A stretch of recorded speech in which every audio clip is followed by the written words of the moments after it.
يعني مثلا المفروض علشان نحافظ على الجسم من الجفاف والإرهاق وعدم التركيز لازم نشرب كوباية مية كل ساعة من الفطار للسحور.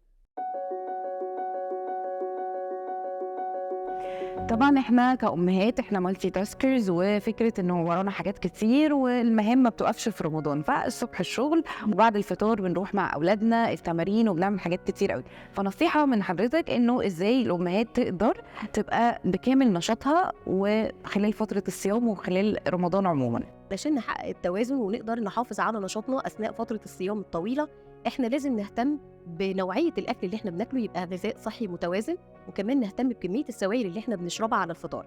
يعني مثلا المفروض علشان نحافظ على الجسم من الجفاف والإرهاق وعدم التركيز لازم نشرب كوباية مية كل ساعة من الفطار للسحور. ما نكتفيش فقط إن إحنا بنشرب مية على الفطار وعلى السحور، وفي النص إحنا بناخد عصاير أو أي مشروبات فيها كمية سكر كبيرة.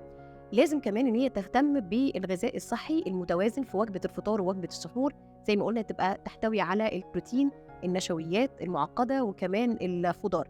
النشويات المعقدة زي الحبوب الكاملة، زي العيش الأسمر، زي الرز، وكمان الخضار دايما لما تبقى الخضار فريش وملونة. كل لون من ألوان الخضار ديت بيحتوي على نوع من أنواع الفيتامينز ونوع من أنواع المينرالز أو الأملاح اللي الجسم بيبقى محتاجها وبتديني الطاقة والقدرة إن أنا أكمل فترة الصيام الطويلة.